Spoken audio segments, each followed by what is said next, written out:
Hola, mi nombre es Carlos Bedoya y les doy la bienvenida a una nueva edición de Mesa Política, programa producido por Otra Mirada en colaboración con nuestraamérica.tv.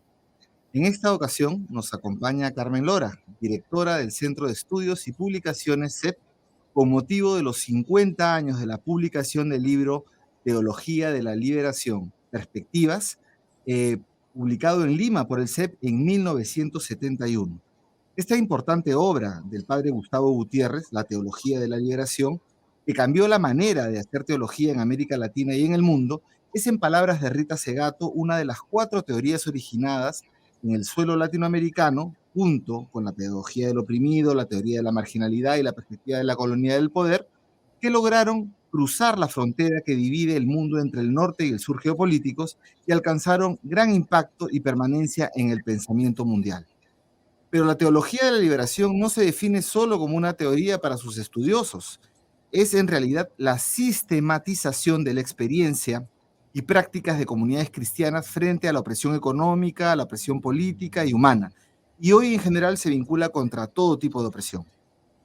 Sobre esto precisamente vamos a dialogar con nuestra invitada, Carmen Lora, quien ha acompañado al padre Gustavo Gutiérrez en estos 50 años como parte de su equipo editor en el Perú. Carmen Lora es psicopedagoga de profesión, coautora del libro Mujer, víctima de la opresión, portadora de liberación, y ha estado ligada al Centro de Estudios y Publicaciones que hoy dirige como editor y periodista, además de una larga trayectoria en diversas instituciones y organizaciones sociales. Bienvenida, Carmen, un gran gusto tenerla aquí. Gracias, Carlos. Para mí también es un honor y un placer estar con ustedes, con tu audiencia, y poder compartir este evento que es el aniversario de la publicación de Teología de la Liberación hace ya 50 años. Así es, qué orgullo, además de tener esta teología nacida en Perú, ¿no? Y que ha cambiado efectivamente la manera de hacer teología, ha influenciado a nuevos teólogos y teólogas en el Perú, en América Latina y en todo el mundo. Además de las ciencias sociales, de diversos profesionales que la estudian y tal. Entonces vamos a conversar un poquito y estamos con una voz autorizada además. En primer lugar, ¿cómo surge la teología de la liberación, esta sistematización por parte del padre Gustavo Gutiérrez? Mira, yo creo que el surgimiento está muy ligado a yo te diría dos elementos, dos actores, ¿no? Uno es el momento de la Iglesia en los años 60, donde hay un acontecimiento universal que es el Concilio Vaticano II, que se realiza, digamos, entre el 62 y el 65, y que abre, digamos, como en palabras de Juan 23, intenta abrir la Iglesia a las puertas del mundo y mirar lo que está pasando, los grandes acontecimientos, los grandes cambios. Es un momento de muchos cambios en el mundo, y que busca, inspirándose en el Evangelio, leer lo que ocurre, en palabras evangélicas, leer los signos de los tiempos para saber cómo responder pastoralmente a eso. Eso fue muy marcante en el concilio, y eso entonces fue retomado por la Iglesia latinoamericana, por todos los que integraban la Iglesia, digamos, los obispos, pero también los sacerdotes, las religiosas, los laicos, y mirar entonces el mundo, la realidad que rodea, en América Latina tiene una característica muy particular, ¿no? Así como en Europa mirar el mundo era mirar la modernidad, lo que la modernidad había aportado, en América Latina esta realidad está marcada muy fuertemente por una situación de pobreza, de injusticia, que se hace cada vez más presente, más evidente, no presente porque lo estaba hacía mucho tiempo, pero se evidencia, ¿no? Entonces, ¿qué hacer? ¿Cómo transmitir el mensaje de Jesús en una realidad tan contradictoria? Es una de las preguntas que está, digamos, al inicio de este tipo de pensamiento, y también de la pastoral de toda la Iglesia, no solamente de la teología de la liberación. Y en concreto, para Gustavo Gutiérrez, creo que hay una pregunta más muy presente en esos primeros momentos, es el hecho de que él era, como sacerdote, asesor del movimiento universitario católico de la UNEC. Y primero en el Perú y después en América Latina. Él comienza a ser un asesor de América Latina de los movimientos universitarios alrededor del 67, 66, por ahí. Y entonces él, siendo asesor, conoce la experiencia estudiantil de esa época, ¿no? Un movimiento universitario que justamente estaba muy activo en cuestionar el orden establecido, en generar, digamos, un tipo de protesta, de hacerse presente en la sociedad. Nos acordamos muy bien de lo que pasó en México en Tlatelolco, por ejemplo, en Sí. esas épocas, ¿no? Entonces, creo que para Gustavo, cómo acompañar a estos estudiantes comprometidos con la realidad, metidos en la política ya de ese momento, cómo acompañarlos en su experiencia de fe fue una pregunta muy fuerte. Además, en un momento en que también había todo un debate con propuestas que no reconocían una experiencia de fe. Entonces, esas dos fuentes me parece que están muy en la base de lo que Gustavo comienza a reflexionar y, como tú bien has dicho, es una teología que parte de esa experiencia, ¿no? Parte de la experiencia, sistematiza la experiencia y la devuelve a la comunidad cristiana. Ahora, bien, ahí viene estas varias conferencias que da Gustavo Gutiérrez en ese momento, siendo la primera la conferencia en Chimbote, donde lo invitan a reflexionar sobre la teología del desarrollo, Así pero es. él cambia, ¿no? Rápidamente y dice, no, vamos al concepto de la liberación, ¿no? Entonces, ¿qué implica el concepto de liberación? ¿No? ¿Cuál es el alcance de esa liberación que él plantea en Chimbote y que luego la transcripción de esa conferencia se convierte en el primer libro, ¿no? En el 71. El primer Así es, borrador del libro, el digamos. primer borrador. ¿Recuerdas bien? O sea, la conferencia de Chimbote es como esa primera formulación de la experiencia pastoral que él había tenido en años anteriores, ¿no? Y creo que el debate en ese momento sobre el desarrollo era un debate muy presente en el conjunto de la sociedad, porque se hablaba de qué desarrollo estábamos hablando y cuáles eran los referentes de ese desarrollo. Y yo creo que Gustavo, desde justamente una perspectiva más de fe, digamos, una perspectiva cristiana, él considera que la palabra desarrollo es corta para hablar de un proceso en el que hay muchas dimensiones, ¿no? Está la dimensión política, está la dimensión económica, que quizás era la que más subrayaba la perspectiva de desarrollo en una propuesta además donde el modelo de desarrollo eran los grandes países desarrollados, entre comillas, frente a nosotros como países subdesarrollados. Y creo que Gustavo percibe que este término es corto para expresar realidades mucho más ricas, ¿no? Que tienen que ver con lo social, con lo cultural y también con las relaciones humanas y también, por supuesto, con cómo esta liberación es también una liberación del pecado para los que somos creyentes, ¿no? Yo creo que, por ejemplo, en esa formulación, Gustavo va a encontrar luego de haberlo ya planteado como tal, pero que fue muy inmediato, es su diálogo con Arguedas, porque Arguedas escucha esa conferencia en Chimbote. Arguedas estaba trabajando en su novela Los Zorros y conocía al padre que estaba ahí, que había invitado a Gustavo y que además aparece en la novela con el nombre de Cardoso, me parece, no me acuerdo exactamente el nombre, pero y entonces escucha a Gustavo y tiene con Gustavo una serie de conversaciones en las que justamente, ¿no? Por ejemplo, todo el tema de lo que significa la discriminación cultural en un país como nuestro, ¿no? Ese sentimiento que expresa con tanta hondura Arguedas, para Gustavo fue muy importante en su formulación, ¿no? Y entonces yo diría que entre el 68, en esa conferencia que tú recuerdas, el trabajo anterior pastoral de Gustavo, que se mantiene a lo largo del tiempo, muchos años después, estas conversaciones con Arguedas y lo que va descubriendo, él lo va a trabajar hasta el 71, donde formula ya más ampliamente el libro, ¿no? Y donde él considera que la liberación tiene como tres dimensiones, ¿no? Esta dimensión económica, sociopolítica, que tiene que ver con el tema de la justicia, de construir una sociedad distinta, de cuánto las estructuras están produciendo pobreza, ¿no? Las estructuras sociales, políticas y económicas, tiene que ver con la dimensión humana. Gustavo habla de una dimensión humana de liberación que tiene que ver con las relaciones personales, con los sentimientos, con las maneras como uno percibe que lo discriminan, porque no solamente la discriminación es económica ni política, es una discriminación personal, ¿no? Y Gustavo llama eso la necesidad de una liberación humana. Y cómo esto se conecta con la liberación del pecado en el sentido de que el pecado finalmente es una falta de amor, es el maltrato que se da al otro, es la indiferencia de la cual habla Francisco hoy día, ¿no? Es la codicia y los intereses individuales en contra de un interés más solidario. Bueno, entonces Gustavo genera este concepto de una liberación que tiene diferentes dimensiones, ¿no? Eso está en el primer libro, o sea, está en la primera edición de Teología de la Liberación.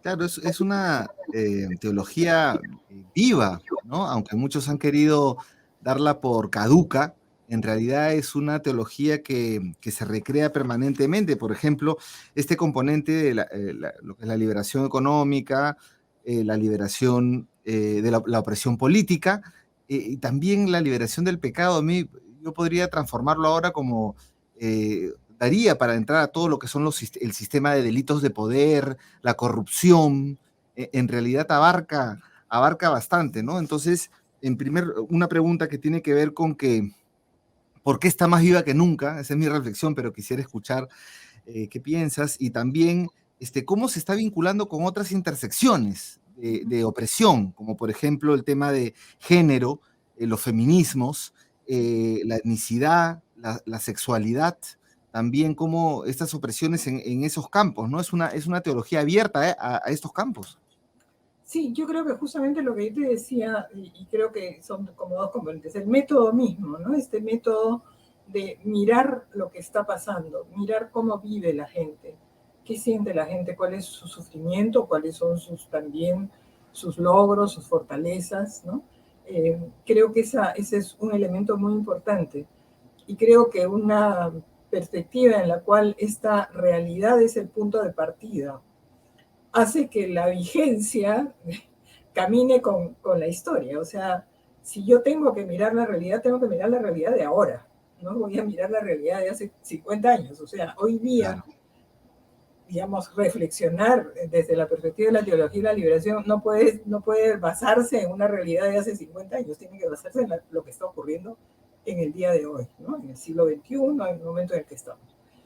Creo que ese es un tema central. Y uno segundo es justamente esta sensibilidad a que lo humano no se reduce a una sola dimensión, ¿no? Hoy hemos tenido un seminario donde algo de esto se ha trabajado bastante. La experiencia humana es tremendamente rica y tiene miles de dimensiones. Y entonces creo que ahí hay yo te diría, un sustrato evangélico muy fuerte, ¿no? Creo que Gustavo se basa mucho en cómo Jesús se aproxima a la gente. O sea, Jesús se aproxima a la gente desde su realidad concreta y desde aquello que está viviendo. En algún caso es un enfermo, es un ciego, es un leproso, es una prostituta, o es una mujer que es acusada de adulterio por los hombres que parecen como puros, y Jesús pregunta, ¿y quién está libre de pecado? Tire la primera piedra, ¿no? Y revierte totalmente una condición, una relación de género que era bastante tradicional y que sigue siendo lo demás hoy día. Entonces, me parece que esa sensibilidad que Gustavo tiene a partir de lo humano, a partir del rostro concreto, ¿no? Gustavo además pelea mucho cuando habla no hablemos de los pobres como categoría solamente. Los pobres son rostros concretos, y yo tengo que relacionarme con esa persona. Esa persona tengo que verla como un amigo, como un hermano, ¿no? Entonces, esa sensibilidad de concreción en la relación, yo creo que hace que sea una teología o una mirada teológica que se abre a las nuevas perspectivas, condiciones. Entonces, yo creo que hoy, por ejemplo, en un momento en el que están tan a flor de piel, ¿no? Situaciones de discriminación como las que tú has mencionado, ¿no? Las que tienen que ver con la mujer, pero que tienen que ver también con una diversidad sexual, o las que tienen que ver también con la etnicidad, con el tema del color de la piel, ¿no? Lo que hemos visto con esta muerte de Floyd en Estados Unidos, ¿no?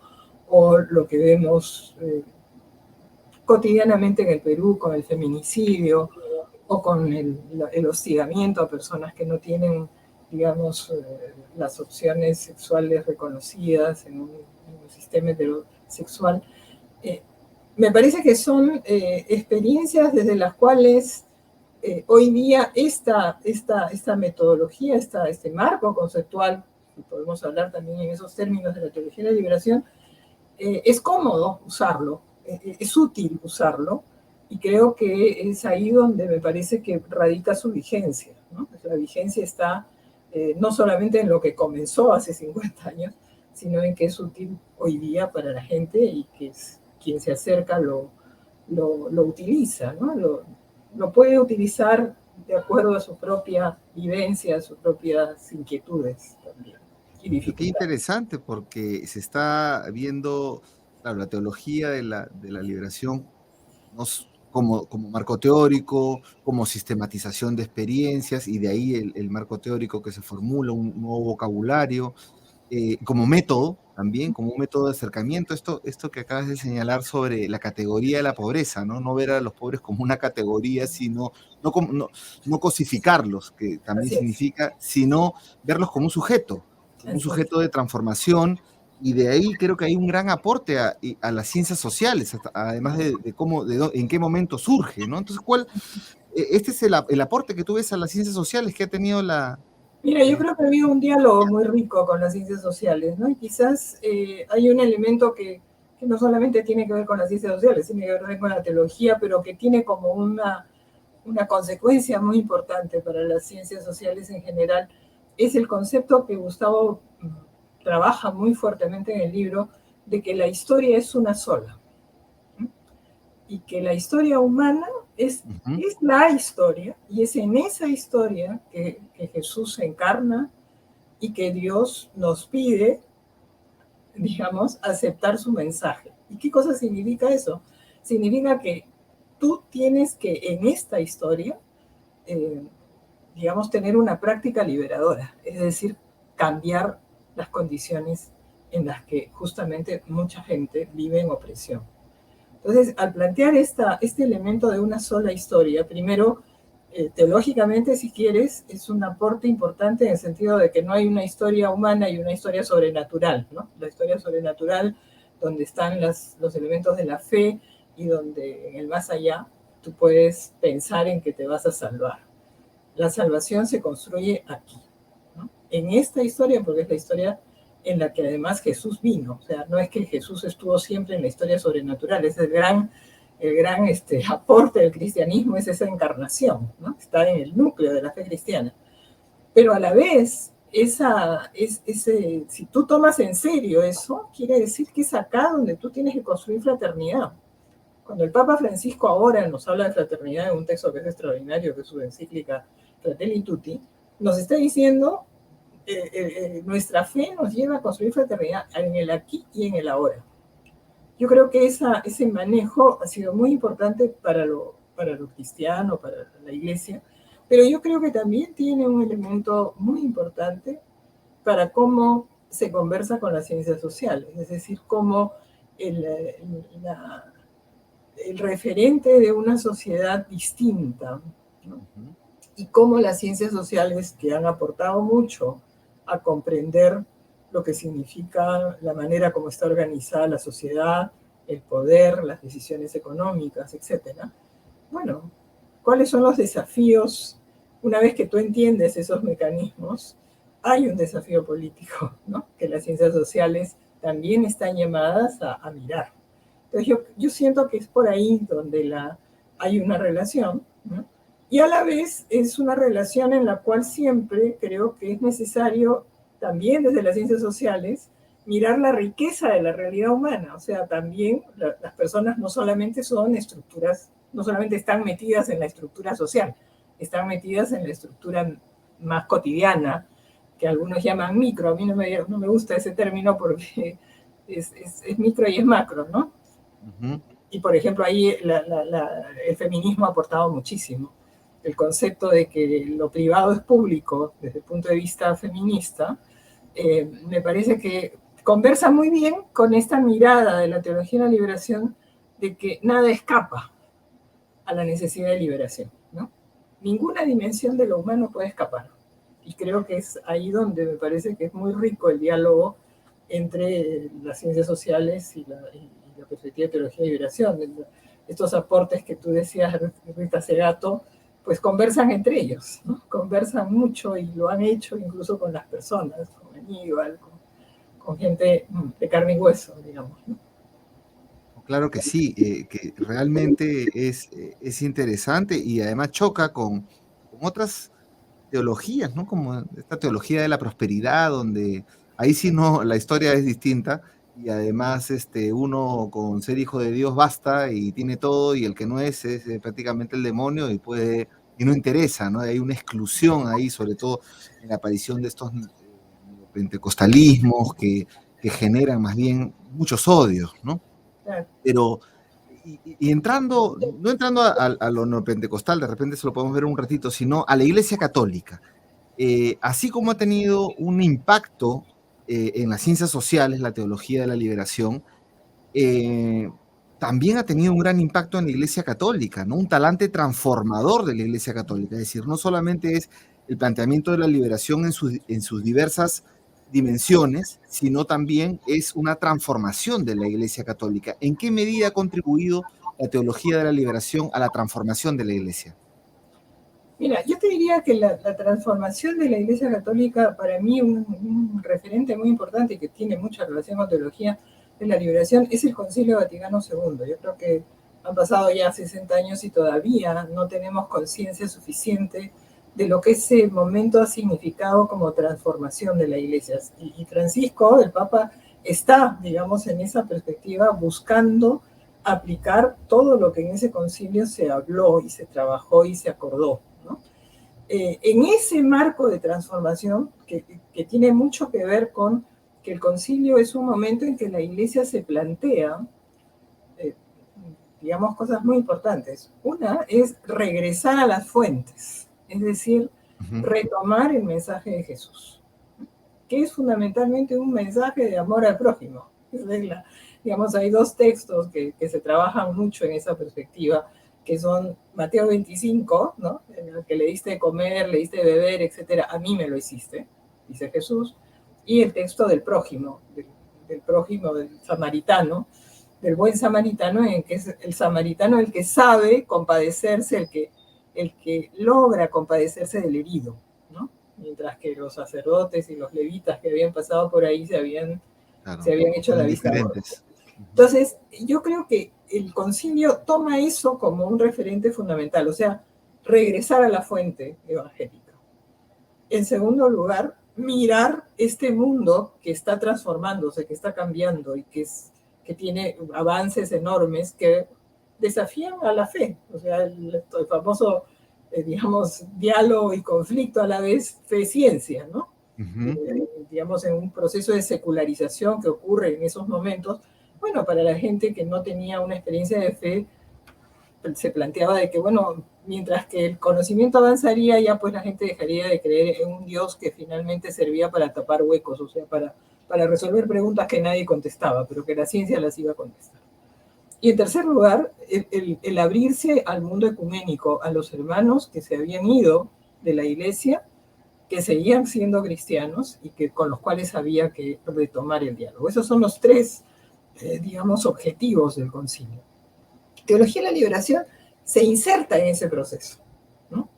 Y yo creo que ese es digamos, el pozo, como diría Gustavo, el pozo en el que bebe, ¿no? Pero claro, bebe ese pozo desde esta realidad concreta peruana, donde la pregunta no solamente es ¿qué me dice el mundo moderno?, ¿no?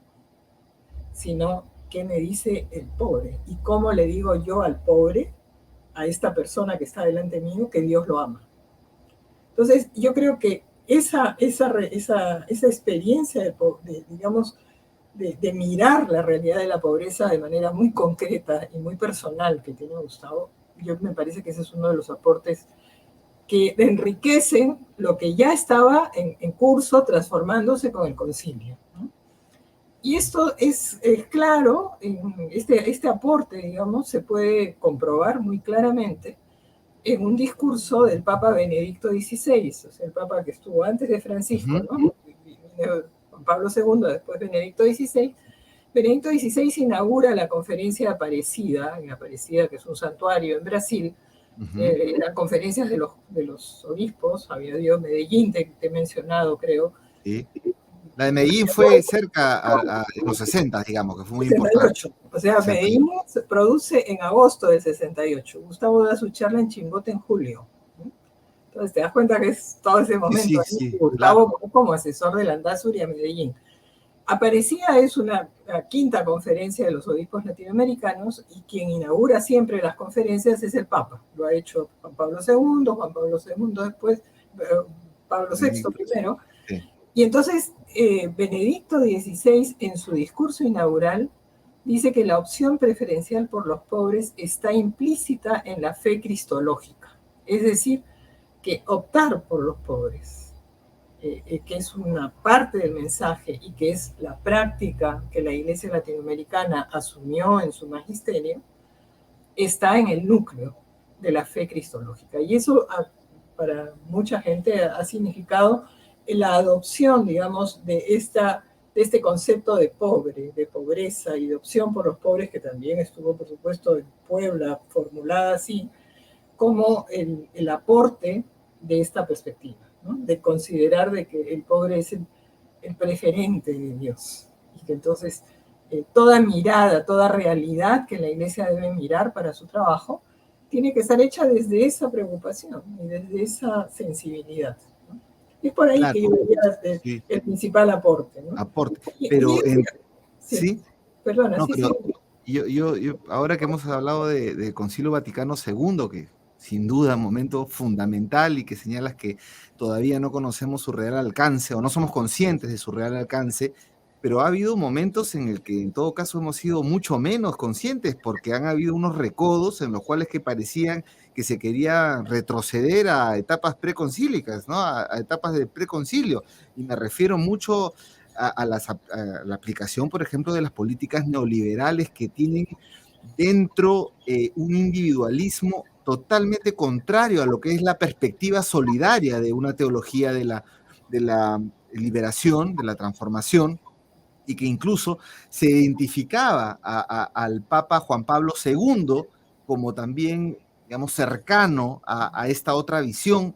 De repente estoy totalmente errado en la perspectiva, no tengo el mapa completo, pero eso es lo que se percibía.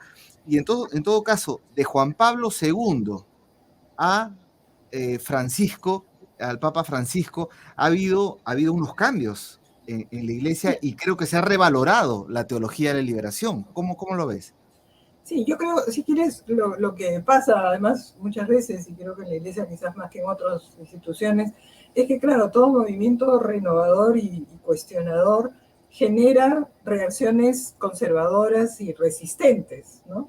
Digamos que reaccionan frente a los cambios y que sienten que no, que no se adaptan a ellos o que sienten que eso digamos, vulnera intereses más particulares. Y yo creo que eso ha ocurrido con el concilio, no solamente con la teología de la liberación. Hubo un cardenal Lefebvre que se rehusó incluso en la parte litúrgica que la misa fuera de los idiomas de los diferentes países y mantuvo el latín, ¿no? Entonces, esas reacciones han sido muy importantes y frente a la teología de la liberación ha habido tanto reacciones en la iglesia como también en la política. O sea, yo creo que ha sido muy atacada y Se ha podríamos hablar acusado de a Gustavo eso. Gutiérrez, ¿no? Y a Gustavo le Injustamente. han atacado mucho y en el Perú además en particular, te diría, ¿no? Y bueno, la gente de Brasil también, los teólogos de la liberación de Brasil fueron tremendamente atacados y digamos, vilipendiados, calumniados. Yo creo que eso existió y existió, yo te diría, digamos, entre los años 80 y 90, ¿no? Con bastante fuerza. Yo creo que ahí los papas, pues si quieres, claro, son las figuras que aparecen, pero yo creo que quienes generaban estas reacciones y estos ataques no necesariamente eran los papas, eran otras personas que trabajaban en el Vaticano o estaban fuera del Vaticano, ¿no? Entonces, yo siento que hablar de Juan Pablo II, por ejemplo, hubo documentos que se llamaron las instrucciones sobre la teología de la liberación, donde el Papa Juan Pablo II no fue una persona que firmó una condena. O sea, él en esa primera instrucción que se usó muchísimo en la prensa y que acá se tuvo bastante difusión sobre eso, sin embargo decía, bueno, hay que diferenciar, y hay teologías de la liberación que son muy importantes y ricas, quizás pues hay otras en las que puede haber algunos planteamientos, etcétera, ¿no? Y además aprovecho para decirte que en todo ese proceso Gustavo tuvo un largo diálogo con el Vaticano, con el que fue Papa Benedicto XVI, que antes era el prefecto de la Sagrada Congregación de la Fe, y que tuvo con él muchísimos diálogos muy enriquecedores, y en ningún momento Gustavo fue sujeto de una condenación, por ejemplo, cosa que es hoy día casi como algo que mucha gente considera que sí fue, ¿no? Bueno, no fue así, pero claro, hay toda una campaña, medios, etcétera, que responden a eso, ¿no? Y yo creo que ahí entonces ha habido como un caminar y creo que la iglesia misma ha ido decantando. O sea, el tiempo también te hace ver cómo de apuestas que son más sólidas, planteamientos que tienen relación y coherencia con lo que se está haciendo en la pastoral, o con la propia vida y trayectoria de la gente, yo creo que se ha ido descubriendo que esta perspectiva pues era muy rica y al contrario, digamos, ayudaba a la iglesia en su tarea pastoral, ¿no? Y yo creo que Francisco, además que es argentino, yo creo que vivió también esa pastoral desde que él era sacerdote, o sea, él ha visto lo que ha significado todos los procesos políticos y sociales en su país, y Aparecida, además, creo que para él fue muy importante, él fue el responsable de la redacción de ese documento, del documento de Aparecida, y creo que ahí él debe haber también calado cuánto su experiencia argentina era una experiencia más común a otros países, ¿no? Entonces yo creo que esa ola, digamos, de crítica, de agresión, que sin duda se ha dado y que todavía se da, porque todavía eso también existe hoy día, ¿no? Me parece que, sin embargo, el tiempo ha ido decantando y demostrando de que no había fundamento para ese tipo de crítica.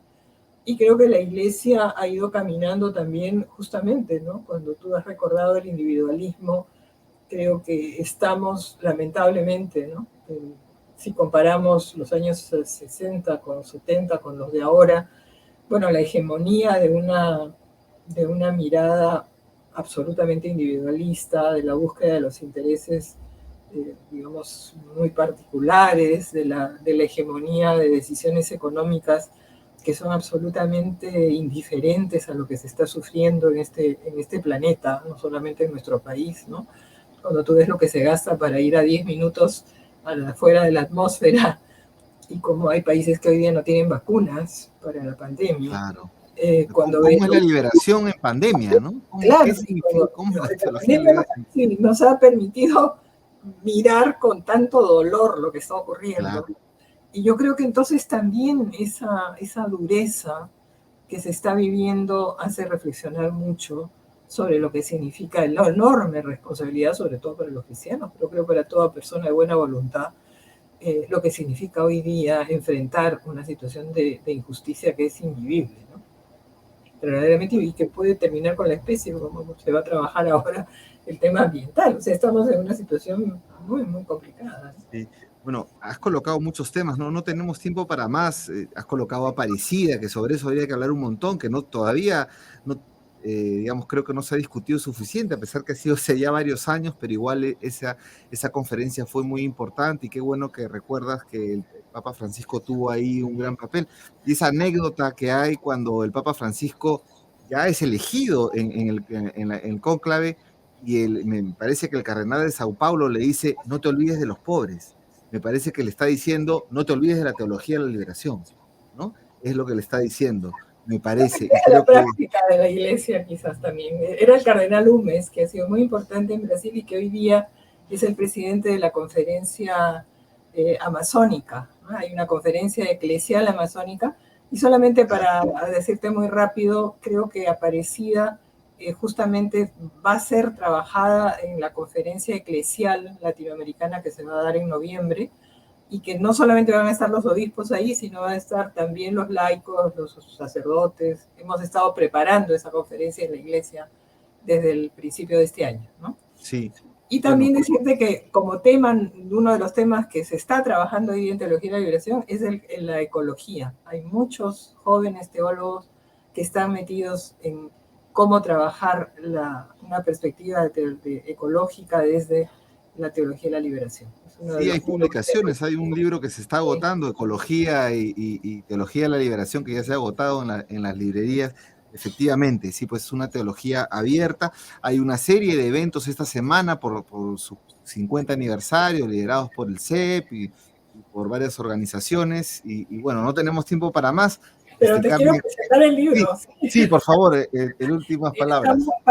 Como editora, quiero comunicarles que hemos contribuido a hacer este libro que se llama Memoria, Presencia y Futuro, a 50 años de la Teología de la Liberación. Lo vamos a presentar en noviembre y tiene acá la carátula de la primera edición de Teología de la Liberación, que es esta. Claro. Y acá hay 45 personas que reflexionan sobre el aporte de Gustavo Gutiérrez. Sí, que es un aporte enorme que ha influido en las nuevas generaciones de teólogos, teólogas. Conozco varios amigos, Carola Suárez, que varios compañeros que están que han bebido muchísimo de esta teología. Te agradezco mucho, Carmen. Bueno, perdona que haya hablado quizás demasiado y que no se haya podido trabajar todos los temas que tú querías. Sí, no, está muy bien. Hemos abordado bastante y podríamos conversar muchísimo más porque esto es fascinante realmente el aporte del padre Gustavo Gutiérrez hacia los diversos ámbitos de la vida, no solamente en la Iglesia católica, no solamente al mundo cristiano, sino también al mundo laico, ¿no? Entonces, bueno, muchísimas gracias, Carmen. Gracias, Carlos. Y buenas tardes. Nada, no, todo bien. Y bueno, gracias. Y con ustedes, compañeros, compañeras, amigos, amigas, será hasta una nueva edición y pueden entrar a la página de Otra Mirada y de Nuestra América TV, donde encontrarán esta entrevista, mucho más contenido. Muchas gracias.